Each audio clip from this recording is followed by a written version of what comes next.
Donc, je vais vous parler de la cryothérapie corps entier. On est équipé de cette machine depuis maintenant 6 ans sur l'île de la Réunion. On est maintenant 3 sur l'île à avoir des machines de cryothérapie. Voilà, je vais vous faire un petit peu vous expliquer comment ça fonctionne et un peu l'historique de cette pratique.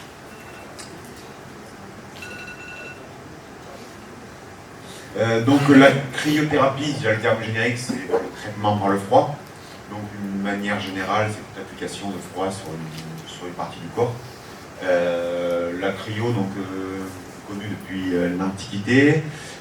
Dans l'ère moderne, c'est apparu dans les années fin 70 pas au Japon, et puis après dans l'ère plus récente, dans les années 80, grâce en fait, à une succession de compression de gaz dans les années 80 en Allemagne ou en Russie, où ils ont commencé vraiment à pouvoir faire du grand froid à moins 80, en tout cas moins 110. C'est à partir de ces années-là où ça s'est vraiment développé dans une pratique médicale et sportive. En 2002, on est apparu en France, donc au CERS 4 Breton, et suivi en 2009 par l'INSEP, l'Institut à Paris. En fait, grosso modo, le principe de la cryothérapie, c'est l'adaptation du corps aux températures négatives. En fait, grosso modo, on a 2 méthodes de se protéger du froid, un comportemental et un physiologique. Le comportemental, c'est ce qu'on fait. On se couvre, on se frotte les mains quand on a froid aux mains, on met le chauffage. Ça, c'est vraiment notre comportement sociétal, qu'on fait régulièrement. Et après, il y a la seconde qui est physiologique, c'est-à-dire la réaction hormonale, cardiovasculaire et nerveuse. C'est ça qu'on va surtout chercher. Et en fait, c'est cette deuxième façon, on la fait rarement réagir. C'est cette réaction qu'on va chercher à faire dans la cryothérapie corps entier. Faire réagir notre système physiologique. Donc en fait, lors d'une séance, on fait réagir les différentes réponses, qui sont la première, naturellement, la chair de poule, et tout un cycle qui va s'enchaîner. Et on va toujours rechercher ce choc thermique. Ce choc thermique qui va avoir des effets analgésiques, antalgiques, etc. En fait, on va avoir quelques indications thérapeutiques. On peut tous en découler et en même temps une triptyque qui va se relier. On va avoir une logique sportive, donc la préparation du sportif, pré-compétition et post-compétition, récupération des efforts, des charges d'entraînement, mais en même temps aussi la gestion des différentes blessures qu'il peut y avoir. Dans les blessures, donc, ça peut rejoindre sur les soins, donc, le traitement de la douleur, des pathologies rhumatismales. Et après, bien sûr, mais tout ce qui est partie de bien-être. On agit aussi sur tous les troubles de sommeil, la fatigue chronique, qui est aussi en interaction avec sur les pathologies, par rapport à la douleur, par rapport au surentraînement. Donc en fait, les différentes indications se regroupent souvent.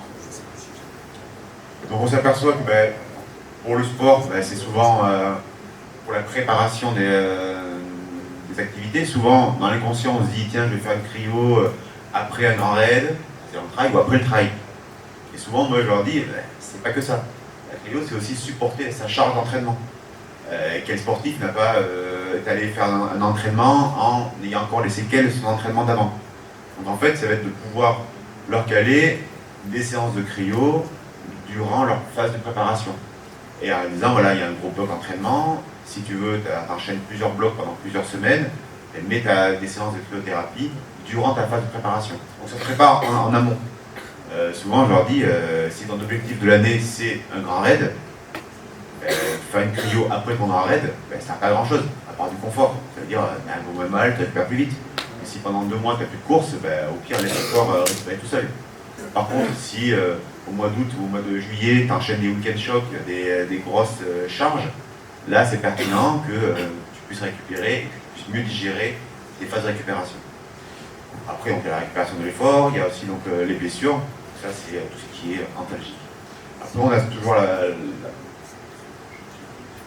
sens. Donc, par rapport aux soins, donc, on a toujours cette logique de traitement de la douleur, des phases inflammatoires, œdème. Donc ça nous sert beaucoup en kiné aussi. On a toujours des exemples assez parlants. C'est que souvent, nous, en kiné, quand on traite un patient, on va leur traiter la douleur, la symptomatologie. Tout à l'heure, j'en ai parlé sur le TFL, mais c'est aussi le patient il vient parce qu'il a mal. Donc déjà, grâce à la cryo, on peut diminuer, mettre une couche en moins de douleur. Et nous, on peut d'entrer, ou en tout cas relativement vite, travailler sur la cause ou des choses qu'on ne peut pas travailler parce qu'on est vraiment que dans le symptomatique. Quelqu'un qui a mal au dos, il est en phase aiguë, on va faire que du symptomatique. Et si on commence à pouvoir travailler un peu avant tout ce qui est étirement, renforcement, ben on gagne du temps. Et le patient est content aussi. Donc le but c'est de pouvoir vraiment retravailler dans une globalité. C'est de gagner du temps et de favoriser notre travail de thérapeute. Après, comme tout, hein, c'est pas miracle. C'est pas en rentrant dans une cryo qu'on ressort en ayant plus mal. On donne du rêve aux patients. Mais c'est un complément de travail. Et j'ai entendu plusieurs fois dans mes collègues intervenants, on a plusieurs cordes à notre arc. Celle-là en fait partie. C'est encore un outil en plus qu'on nous rajoute, qu'il faut savoir utiliser, mais ce n'est pas tout. Et après, forcément, comme je disais, il y a aussi des indications de bien-être, mais qui sont en interaction avec les deux premières. Les troubles du sommeil, la fatigue chronique. On s'aperçoit aussi beaucoup qu'il y a une action sur le sommeil. Beaucoup de patients dorment mal, ils ont des douleurs, dorment mal après les grosses séances d'entraînement. La cryo, due à la séance d'endorphine que l'on a pendant la séance, favorise le sommeil, favorise l'anxiété. Donc, la diminution de l'anxiété, pardon. Donc forcément, on sent que ces trois interactions se chevauchent. Donc je mets une photo sur comment se passe une cryo en fait. Donc on rentre dedans, on est en sous-vêtements ou en maillot de bain. On protège les extrémités ou les teguments, c'est-à-dire on met des chaussettes, des gants et un masque. Là, pour le Covid, le masque, hein, c'est vraiment pour protéger la sphère ORL, car en fait on respire dans un froid sec. Quand on rentre dans la cryo, en fait, on rentre avec un peu d'humidité due à l'atmosphère ambiante. Elle précipite, on le voit en bas, sous forme de neige. Et en fait, après, pendant le reste de la séance, on respire un froid très sec. On protège la sphère ORL, on protège les oreilles, les mains et les pieds. On ne risque pas de perdre un bout de doigt ni un bout d'oreille, mais en fait, c'est le facteur limitant, serait cette sensation de douleur que l'on aurait au niveau des oreilles. Donc en le protégeant, on peut rester plus longtemps et rechercher ce choc thermique. Et c'est ça qui est vraiment recherché, avoir un choc thermique environ entre 20 et 25 degrés. Donc, tout le monde rentre dans une cryo, quand on prend sa température cutanée, on est à 34 degrés à peu près. Et quand on en ressort, on va rechercher à avoir entre 8 et 9 degrés sur la température cutanée. Ce choc thermique, cette amplitude, qui est recherchée, et c'est là où on a les meilleurs effets de la cryo. J'ai fait quelques rappels au niveau, on a fait des rappels d'études, donc sur la diminution des réactions inflammatoires.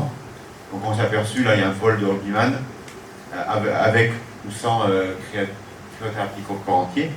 Alors le problème des études que là j'ai ressorti, c'est qu'il n'y a jamais de pôle témoin. Compliqué de faire une étude en tout aveugle. C'est-à-dire quelqu'un qui fait une cryo, quelqu'un qui n'en fait pas, et on dit toi tu fais une cryo. Donc chaque fois c'est une étude, c'est avec ou sans cryo. Donc c'est pas vraiment, et à chaque fois les études qu'on regarde, elles ont jamais, il n'y a pas cette côté double aveugle. On s'aperçoit aussi qu'il y a une action au niveau du système nerveux sympathique, avec donc, une sécrétion de la noradrénaline, donc ce qui forcément induit un bien-être général. Mais ce qui est important de souligner dans les différentes études qui ont été faites, c'est surtout qu'il n'y a pas de système d'accoutumance. À chaque fois qu'on va faire une séance de cryo, on a toujours une décharge de noradrénaline qui va se sécréter. Donc il n'y a pas d'accoutumance à la cryothérapie. On s'aperçoit aussi qu'il y a une réaction du système nerveux somatique avec une stimulation du système du hypothalamus et qui gère tous les muscles squelettiques. Après, on s'est aussi aperçu qu'il y a eu des réactions physiologiques du système immunitaire. Alors pareil, cette étude, parce qu'il faut quand même se dire que la cryo n'a pas non plus au niveau étude, il n'y a pas un recul très long. Elle est apparue en France encore en 2002, ça fait une vingtaine d'années que ça existe. Donc là, c'est par rapport avec de l'eau à 14 degrés, on s'aperçoit qu'il y a un développement du système immunitaire. Et pareil, là, elle était faite dans de l'eau froide, avec la cryothérapie corps entier. C'est en cours, il y a déjà des petites études qui se font. Nous, d'une manière empirique, on travaille beaucoup dessus, avec des petits mémoires que l'on fait des fois avec des étudiants, et ça reste des petites études à petite échelle. On n'est pas encore arrivé à pousser ça à plus grande échelle.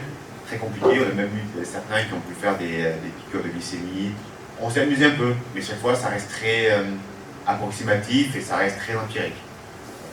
On manque encore d'études, même si on est très curieux et passionné, ça reste encore un peu à discuter et à travailler.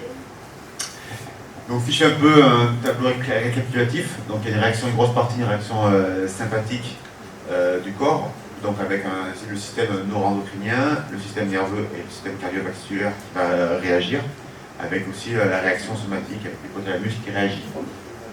Ces réactions-là, vont avoir toutes les actions que l'on va rechercher, les actions antalgiques et les actions anti-inflammatoires, différentes réactions que l'on cherche. La réaction cutanée que l'on a au niveau du corps, donc on s'aperçoit, donc là c'est une image thermique, on s'aperçoit donc avant une séance, en sortant du cryospace et 5 minutes après. Donc, comme tout à l'heure j'en parlais déjà, donc la différence de température cutanée, on va rechercher le choc thermique entre 20 et 25 degrés. Là je parle vraiment de cutané. Quand je parle de 34 degrés, c'est quand on prend une température en surface de la peau. La température centrale varie que très peu, entre 0,3 et 0,6 degrés, et qui revient à la normale relativement rapidement. Donc quand on parle de choc thermique, on ne parle jamais de température interne. Donc il y a certaines contre-indications que l'on dit. Souvent c'est les pathologies non traitées qu'on évite de traiter. Mais voilà, après ça c'est souvent on en parle avec les médecins pour pouvoir savoir si c'est possible ou pas. Il y a quelques effets indésirables. Si je dois juste faire une impro sur ça, donc en fait il y a vraiment les indications sont variables. Autant on l'utilise en kiné, moi en pathologie avec mes patients, autant on l'utilise aussi en milieu sportif. Donc après, comme toute méthode, c'est pas un miracle, c'est un accompagnement alors si je parle que pour le sportif, dans le sportif, dans sa préparation. Comme on en parle souvent avec les sportifs, on ne réussira pas le grand raid grâce à la cryo. Par contre, ça va aider. Comme on dit, c'est 5% par son alimentation, 5% peut-être par la cryo, 5% par son kiné, par son coach, un peu par ses chaussures, par son étude posturale. Et c'est cette chose qui va permettre, ce multifactoriel, qui va permettre de réussir son grand raid.